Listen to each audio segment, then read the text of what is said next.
Como nós sabemos, quando os portugueses chegaram ao Brasil, e aqui também em Mangaratiba, encontraram os índios Tupinambá.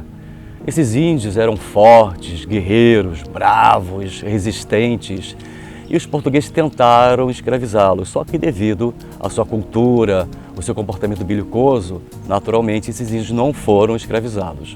Após então a Confederação dos Tamoios, que se deu entre os homens brancos e os índios, os últimos sobreviventes indígenas que pertenciam à tribo Tupiniquim foram então escravizados pelo homem branco ou pelo português.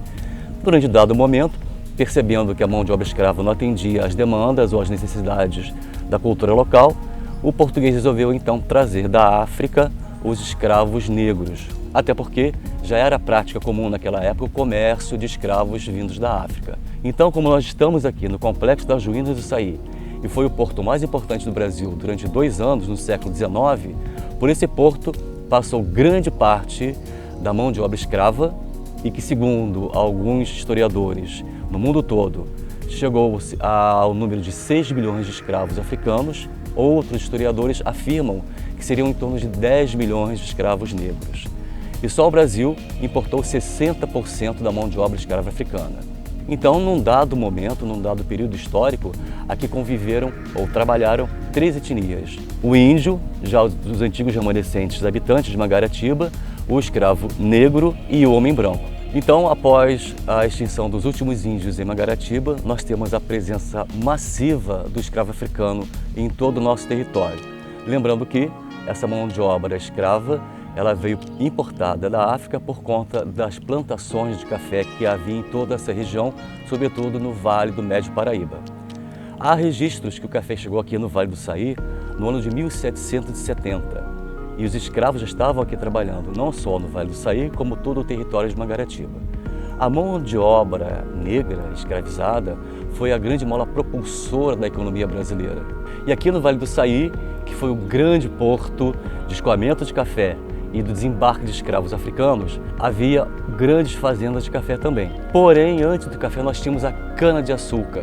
E a cultura da cana era totalmente voltada para a mão de obra escrava negra. Pelo Vale do Saí, passou no mínimo 6 mil escravos africanos que foram comprados pelo comendador Breves. Esses escravos trabalhavam não só na produção da cana-de-açúcar ou no cultivo da própria cana, que era transformada em aguardente, açúcar e também vinha a ser moeda de troca, era considerado dinheiro na época, como também no embarque das sacas de café, trabalhavam nas residências. Aqui nós temos inúmeras construções assobradadas e as escravas africanas trabalhavam também para os seus proprietários. Há uma lenda muito interessante aqui dessa região, chamada Lenda da Pedra do Banquete.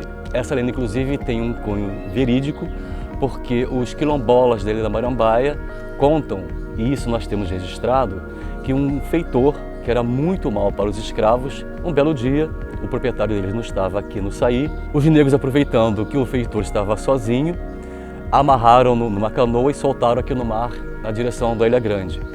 2 ou 3 dias depois, a canoa volta vazia e eles entenderam então que o feitor havia morrido.